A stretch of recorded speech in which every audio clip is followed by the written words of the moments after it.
সাংবাদিকতা করছি আর বিবিসির মতো একটা প্রতিষ্ঠান অফার করছে, এটা তো আমার জন্য একটা ড্রিম। চাকরি ছেড়ে দিয়েছি যখন আমি, তখন পুরোপুরি তো আমি এখন কন্টেন্ট ক্রিয়েটর, এটাই আমার করতে হবে। মাথার উপর অনেক টেনশন তখন। এই আপনার শোর মাধ্যমে আমি বলি, অনেকেই দেখি যে বলে যে অমুক চাকরি ছেড়ে দিয়ে সেই করছে, ভালো করছে, তাদের উদ্দেশ্যে বলি। হঠাৎ করেই দেখি একটা নোটিশ অফিসে, এই অফিসে যারা চাকরি করবেন তারা কেউ ইউটিউবিং করতে পারবেন না। সময় টেলিভিশন পরবর্তীতে আপনার ইন্টারভিউ করেছে, এবং সেই সময় টেলিভিশনের ইন্টারভিউ আপনাকে জিজ্ঞেস করা হয়েছে যে চাকরি ছেড়ে আপনার ইনকাম কত। প্রথম 2-3 মাসের মধ্যে মোটামুটি আপনার একটা ভালো ইনকাম শুরু হলো। জি, তারপর আমরা আগাই। এরপরে আসলে আমার ইনকাম ক্রমেই বাড়ছে। অফিসের অনেকেই আমার শুভাকাঙ্ক্ষী আছেন। আমি যে এখানে চাকরি করতাম, এই অফিসের সব বসই শুরু থেকে আমাকে খুব পছন্দ করতেন। সবাই এত ভালোবাসতেন যে আমার খুব ভালো লাগতো, নিজের বাড়ির মতো মনে হতো যে ওইখানে আমি এত কমফর্ট ফিল করতাম যে অনেক দিন ধরে চাকরি করি আর সবাই খুব পছন্দ করে, ভালোবাসে। কিন্তু এই ভালোবাসার মানুষগুলোর মধ্যে কিছু মানুষ এটা ভালোভাবে নেয়নি। আমি হয়তো বুঝতে পারিনি তাদেরকে, আমি জানি, কিন্তু কখনোই তাদের নাম বলবো না। আমার মনের ভিতর আছে, তাদের ভালো চাই সবসময়। তারা ভালো থাকুক, ভালো থেকে আমি যা করছি সেটা দেখুক। তো কি হলো, এক ধরনের অফিস পলিটিক্স শুরু হয়ে গেল। তারা হয়তো ভাবছে এরকম যে সালাউদ্দিন সুমন যে স্যালারি পাচ্ছে, আমিও তো কাছাকাছি স্যালারি পাচ্ছি, আমরাও পাচ্ছি এরকম। তো এর বাইরে তো সে অনেক ইনকাম করছে, এটা করতে দেওয়া যাবে না, এটা তো করতে দেওয়া ঠিক হবে, এটাকে স্টপ করে দিতে হবে, স্টপ করতে হবে। তখন তারা এমডিকে আহমেদ জুবায়ের ভাইকে বুঝালেন। আহমেদ জুবায়ের ভাই আমাকে খুব পছন্দ করতেন। ইভেন তিনি এই যখন নোটিশ দেওয়া হলো, কি নোটিশ দেওয়া হলো বলছি, তার নোটিশ দেওয়ার মাসখানেক আগে একটা মিটিংয়ে, ভরা মিটিংয়ে বলছেন সালাউদ্দিন সুমন তো খুব ভালো কাজ করছে। আমি কোনো দিনও আমার অফিস ডিউটি থাকাকালীন আমার ইউটিউবের জন্য 1 সেকেন্ডের জন্য কোনো শ্যুট করিনি। কোনো ইভেন্টে গেছি, কোথাও গেছি, এইরকমও হয়নি যে আমার সকালে কোনো প্রোগ্রাম, সকালে আমি অফিসের কোন ডিউটি পালন করছি, বিকেলে কোথাও শ্যুট করতে গেছি, এরকম কোনো ঘটনাও ঘটেনি আমার জন্য। মানে কেউ কোনোদিনও বলতে পারবে না। তারপরেও সমস্যা তৈরি হলো। তারপর আমি শুধু শ্যুট করতাম শুধুমাত্র ডে অফের দিনে। ডে অফের দিন পুরোটাই আমি কাজে লাগাতাম, একেবারে ফুল ডে আমি শ্যুট করতাম, আর 1 সপ্তাহ ধরে আমি এটা এডিট করতাম যে আপনি কোথায় শ্যুট করবেন, কোথায় শ্যুট করব, আর রাতের বেলা করে এডিট করে করে 1 সপ্তাহে একটা আপলোড দিতাম। পরের ডে অফে আবার যেতাম, আর যখন ছুটি পেতাম একসাথে করে নিয়ে সেগুলো আমি দিনগুলো কাজে লাগাতাম। জি। তো এরপরে হঠাৎ করেই দেখি একটা নোটিশ অফিসে, যে জানানো হচ্ছে যে এই অফিসে যারা চাকরি করবেন তারা কেউ ইউটিউবিং করতে পারবেন না, দুইটা একসাথে করা যাবে না, যে কোনো একটা ছাড়তে হবে। আমি তখন জো ভাইয়ের কাছে গেলাম, যে উনি আমাকে খুব পছন্দ করেন, মানে আমাদের এমডি আহমেদ জুবায়ের। উনি বললেন, সুমন দেখো এটা একটা সমস্যা হয়ে যাচ্ছে, তুমি যখন করতেছো আরও অনেকে হয়তো ইন্সপায়ার্ড হয়ে এই জায়গায় চলে আসবে, তখন আমরা তো প্রাতিষ্ঠানিকভাবে একটা ঝুঁকিতে পড়ে যেতে পারি। পরে বুঝলাম যে তাকে এটা বোঝানো হয়েছে, কারণ অল্প দিন আগেই তিনি আমাকে নিয়ে উচ্ছ্বাস প্রকাশ করেছিলেন। তো আমি বললাম যে আপনি নোটিশ দেওয়ার পরে আমি তো আর ভিডিও দিতে পারছি না, কারণ তাহলে আপনার এই নোটিশকে অবজ্ঞা করা হয়। হ্যাঁ, এটা দিয়েছেন প্রায় 15-20 দিন হলো, আমি এ কারণে কিন্তু আমার ভিডিও রেডি আছে, আমি আপলোড দিতে পারছি না। আর আমি যেহেতু আপলোড দিচ্ছি না, সেহেতু কিন্তু আমার রিচ কমে যাচ্ছে, আমার র্যাঙ্কিং পড়ে যাচ্ছে। তো আমি সিদ্ধান্ত নিয়েছি আমি চাকরি করব না। সেই দিন হচ্ছে 14 তারিখ ছিল জুলাইয়ের 2021 সালের। তো আমি জুলাইয়ের 31 তারিখ পর্যন্ত আছি, সামনের মাস থেকে আমি থাকবো না। আপনার কাছে অনুমতি চাচ্ছি যে যেহেতু আমি চলেই যাচ্ছি, আজকে আমার ভিডিওটা আমি আপলোড দিই অফিস থেকে গিয়ে, যাতে আমার চ্যানেলটা রক্ষা পাক আর কি। তো রিস্ক কমে যাচ্ছে অনেক। বলছে না, এটা হবে না, তুমি 31 তারিখে চাকরি ছাড়বা, 31 তারিখে গিয়ে তুমি আপলোড দিবা।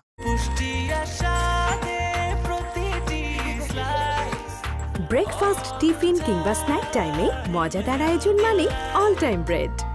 মানে আমরা যারা মধ্যবিত্ত পরিবারে বড় হই বা নিম্ন মধ্যবিত্ত পরিবারে বড় হই, তাদের কিন্তু একটা স্বভাবগত বিষয় থাকে, লেখাপড়া শিখে ছেলে কী করবে, একটা চাকরি করবে, পরিবার চালাবে, এটাই।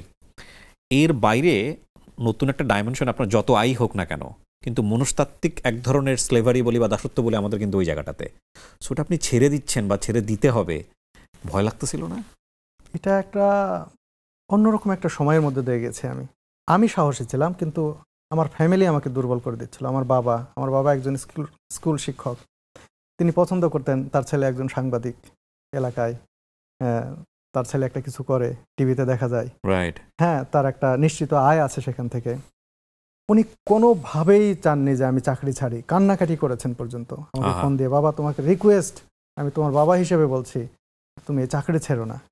আমি আমার বাবাকে অনেক বুঝাইছি, যে আমার বোনকে দিয়ে বলাইছি, আমার বোনের হাজবেন্ডকে দিয়ে বলাইছি, আমার বাবাকে একটু বুঝান যে এটা আমার জন্য সমস্যা হবে না, কারণ আমি বুঝতে পারছি এখানে আমার ফিউচার আছে।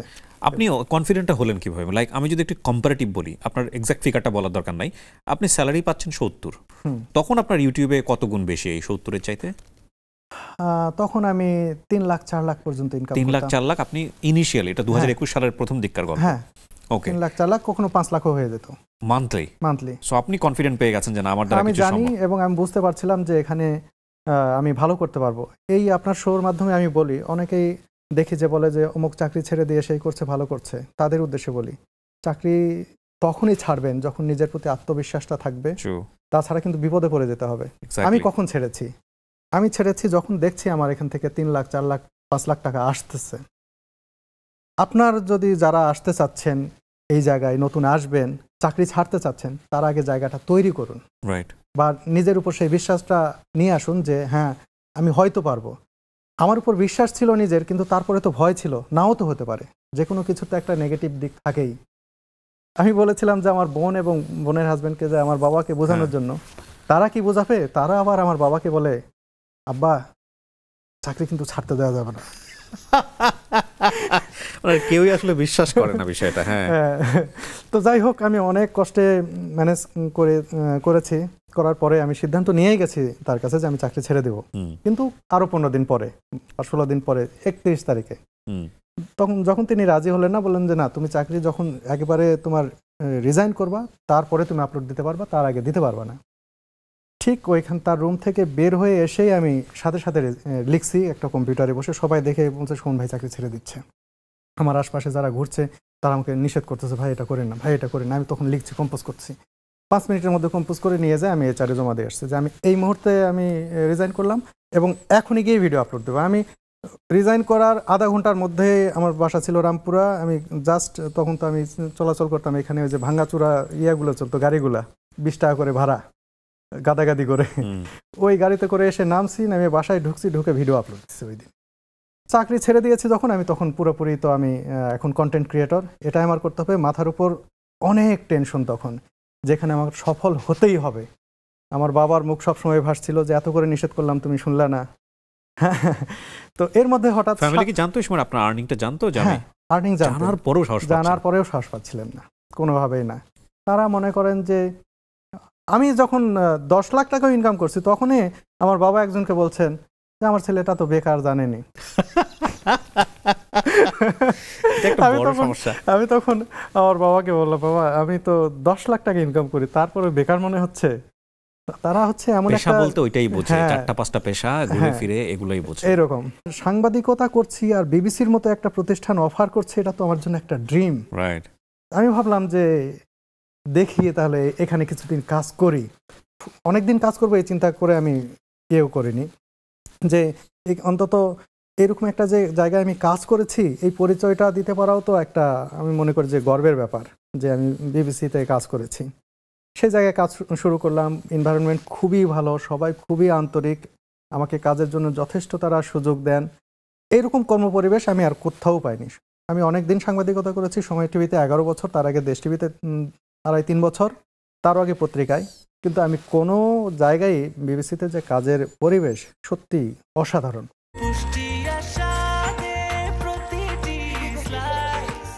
ব্রেকফাস্ট, টিফিন কিংবা স্ন্যাক টাইমে মজাদার আয়োজন মানে অল টাইম ব্রেড।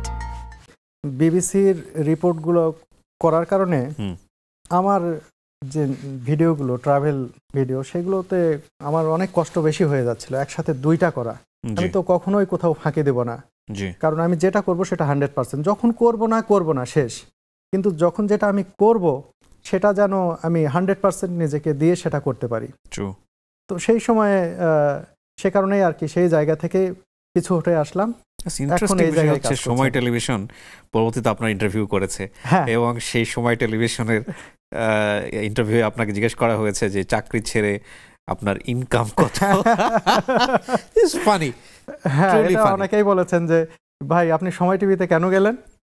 আমি যাব না কেন, বিউটিফুল। আপনার এখন সাবস্ক্রাইবার আমি দেখতে পাচ্ছি 2.34 মিলিয়ন, হ্যাঁ, এবং এটা আপনার 2 বছরেই বলা, 2 থেকে 3 বছরে। আমি শুরু করেছি এটা 2019 সালের মার্চে। মার্চে রেভিনিউ কিরকম? রেভিনিউ এটা ডিপেন্ড করে, এখন যে অবস্থায় আছি গত কয়েক মাসের হিসাব যদি বলি, এটা 5 থেকে 10। 5 থেকে 10-এর মধ্যে 5 থেকে 10 কি শুধু ইউটিউব থেকে আসে নাকি ফেসবুক? দুটা মিলিয়ে বলা চলে। সো এই যে রেভিনিউটা, এটা তো একটা কনসিস্টেন্সি খুব ইম্পর্টেন্ট। আপনি এই রেভিনিউটা একবার 1 মাসে করলেন, পরে 6 মাসে কোনো খবর নাই, ওটা তো এই ধরনের, যেহেতু আপনার এটা প্রফেশন এখন বলা চলে, সব কিছু ছেড়ে ছুড়ে দিয়ে এসে, সো এখানে আপনাকে অ্যাট্রাক্টটা কি রেভিনিউ করেছে নাকি আপনি যা চান করতে পারেন এই জিনিসটা বেশি অ্যাট্রাক্ট করেছে? Honest opinion. আসলে হচ্ছে অনেস্টলি বলতে গেলে আমি আমার ওয়াইফকে এই কথা বলি বা অন্য যারা আমাকে দেখে তাদেরকে বলি, তাদের একটাই প্রশ্ন, একটা মানুষ এত কাজ কিভাবে করতে পারে? আমি তাদেরকে একটা কথাই বলি, এই কাজটা যদি আমার ভালো না লাগতো এক্স্যাক্টলি, তাহলে আমি দিন রাত একটা চেয়ারে বসে থাকতে পারতাম না। আমার ওয়াইফ দেখতেছে যে একটা মানুষ সকালে ঘুম থেকে উঠে বসছে, যেদিন আমি ভিডিও আপলোড দেব এদিন আমি ব্রাশ করার সময় পাই না, এদিন আমি গোসল করার সময় পাই না, খাইতে গেলেও তাড়াহুড়া করি। হয়তো অনেকেই, আপনি শুরুতে বলেছেন যে ইউটিউব খুললাম আর ইনকাম চলে আসলো, এটার পেছনে যে কত কষ্ট আছে, কত শ্রম দিতে হয়, সেটা যারা কাছ থেকে দেখে এবং যারা করে তারাই জানে। শুধু ইউটিউবিং না, আমি একটা কথা সবাইকেই বলি, সৎ উপায়ে 1 টাকা ইনকাম করা দুনিয়াতে অনেক কঠিন ব্যাপার। 1 লাখ টাকা তো অনেক দূরের বিষয়। সেই জায়গায় যে কেউ এখান থেকে যখন ইনকাম করছে, তখন আপনার বুঝতে হবে এর পেছনে তার অনেক ডেডিকেশন আছে, অনেক শ্রম আছে। এই কাজটা, হ্যাঁ অবশ্যই আমি যেখানে কাজ করছি সেখানে আমার অর্থ আসছে, সেটা অবশ্যই আমাকে মনস্তাত্ত্বিকভাবে শক্তি যোগাচ্ছে, কিন্তু শুধু টাকায় একটা মানুষকে শক্তি দিতে পারে না। যদি ওই কাজের প্রতি ভালোবাসা না থাকে, এই কাজটা করতে যদি ভালো না লাগে, তাহলে এত কাজ করা কোনোভাবেই সম্ভব না। ট্রু।